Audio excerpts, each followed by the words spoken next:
My name is Rachel Meyers, and I never imagined a single moment could shift the entire rhythm of my home. I'm a 42-year-old single mother, and my son Liam just turned 19. Ever since his father passed away 8 years ago, it's been the two of us, navigating life side by side. We've always been close, more like best friends than just mother and son. But even in our closeness, there were always certain boundaries we instinctively respected. Or at least, that's what I believed, until one unexpected evening shifted something deeper in both of us. That Friday had been unusually chaotic at work. I manage a small real estate office, and the week had been filled with back-to-back meetings and endless financial reports. When I finally walked through the front door that evening, I felt drained, mentally, physically, emotionally. Liam was in the living room, lounging on the couch with a game controller in his hand, and his headphones hanging loosely around his neck. He glanced up with a distracted smile, then returned to his screen. I smiled back, grateful to be home, and headed upstairs. A hot shower felt like the best way to unwind. I closed the bathroom door behind me and turned the water on, breathing in the comfort of that familiar sound. We never locked doors in our house. With just the two of us, privacy had always been more relaxed. I didn't even think twice about it. As I stepped into the warm spray and closed my eyes, I allowed myself to finally relax. I didn't know that Liam had paused his game and come upstairs to ask me something about dinner. He knocked once. With the water running, I didn't hear him.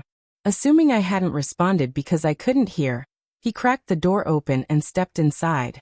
It was only when I turned slightly toward the shelf to grab my shampoo that I saw him.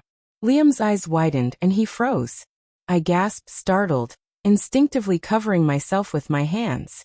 But instead of panic or anger, I felt a strange calm settle over me. I didn't scream or yank the curtain closed. I just looked at him as he stood there, clearly flustered and embarrassed. "Mom, I didn't know you were." "I'm sorry." Liam stammered, spinning around so fast he almost tripped over himself. "It's okay," I said softly, my voice nearly drowned out by the water. "It was just an accident." He stood by the door, his back still turned to me, shoulders tense. "I shouldn't have come in.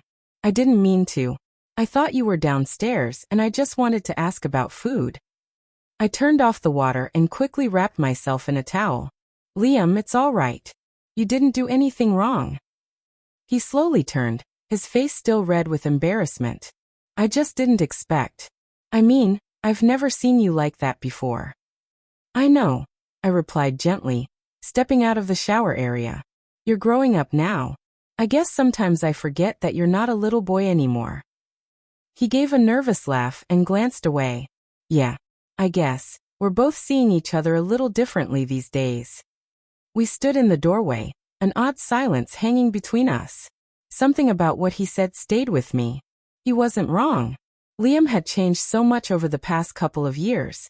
He'd grown taller, more thoughtful, more aware. And perhaps he had begun to notice that I had changed too. I'd always tried to take care of myself, not out of vanity, but because self-care mattered to me. Still, I never really stopped to think about how he might perceive me. To him, I was always just mom. But that moment, brief and unplanned, seemed to quietly challenge that view for both of us. Dinner that evening was unusually quiet. Liam kept his eyes mostly on his plate. I tried steering the conversation toward everyday things, his classes, his internship coming up, the car needing an oil change, but the atmosphere between us had shifted. Not in a bad way, just different. There was an unspoken awareness now, one that neither of us fully knew how to articulate. The next day, I found him in the garage, working with some old electronics. I leaned against the door frame, watching him for a moment before I spoke, still thinking about what happened. I asked gently. He nodded, eyes still fixed on the wires in his hands. "Yeah, I feel kind of bad about it." I crossed a line. "You didn't do it on purpose," I reminded him. "And I didn't get upset, did I?" He finally looked up at me. "No, but I saw something I wasn't supposed to. I don't want to lose your trust." That touched something in me. I walked closer and placed a hand on his shoulder. "Liam, nothing about what happened changes how I see you. You're still my son. But maybe it's time I stop seeing you as just a boy. You're becoming a young man, and I have to recognize that. He swallowed hard and gave a small nod. It's just, I don't know. It felt different. Not bad. Just unexpected. That kind of honesty caught me off guard, but I respected it deeply. That night, I lay in bed thinking about our conversation. And instead of feeling unsettled, I felt strangely at peace. Relationships, even between parents and children, evolve. Sometimes we're caught off guard by how quickly someone grows, or how complex our emotions can be. But I knew in my heart that the best way to keep things healthy was to keep things honest. I didn't shame him. I didn't bury the moment. I allowed it to remain in the light, so it wouldn't grow into something misunderstood or distorted. Over the next few weeks, Liam and I grew even closer, in a new way. Our conversations deepened. He opened up to me about things he hadn't shared before: relationships, insecurities, questions about growing up. I offered him my support, not just as his mother, but as someone who understood how complex emotions can be. One weekend, we decided to go hiking at Willow Creek, a favorite spot we hadn't visited in years.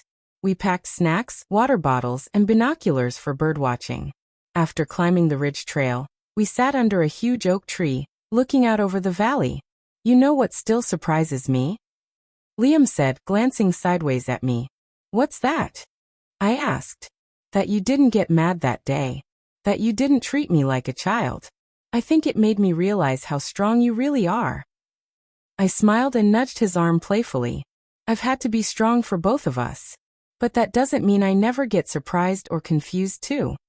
He nodded, looking out at the hills. I guess I just want you to know I admire you. I always have. Those words stayed with me. That moment in the bathroom had become a turning point. Not because of what happened visually, but because of what it revealed emotionally. It didn't create a rift between us. It showed us that no matter how awkward life can be, if you face it with openness and respect, even the strangest moments can strengthen a bond. Liam began dating more seriously a few months later. He met a girl named Natalie in his biology class. She was kind, bright, and thoughtful. The first time he brought her home for dinner, I watched with quiet pride as he pulled out her chair and made sure everything was set perfectly.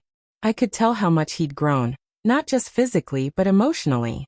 After dinner, when Natalie excused herself to use the restroom, Liam leaned across the table and whispered, "Thanks for always being honest with me, Mom. You helped me become someone who can be open and respectful, with myself and with others." I reached across and squeezed his hand. "I'm proud of the man you're becoming, Liam. I'll always be here for you, no matter what." And I meant it. That one awkward moment became just that, a moment. It faded into the past, but it left behind something meaningful. A reminder that life is unpredictable, that people grow, and that closeness doesn't always follow a perfect script. Sometimes, it's the imperfect moments that teach us the most. Because we didn't hide from what happened, we grew from it. Because we talked about it, we didn't have to carry shame. It didn't break our connection. It deepened it. That's what real trust does. It gives space for honesty, for vulnerability, for growth. Thank you so much for listening to our story. If this touched you in any way, please don't forget to like, share, and subscribe to the channel. Leave your thoughts or reflections in the comments. I'd love to hear what you think. Until next time, take care and keep embracing the beautiful complexities of life.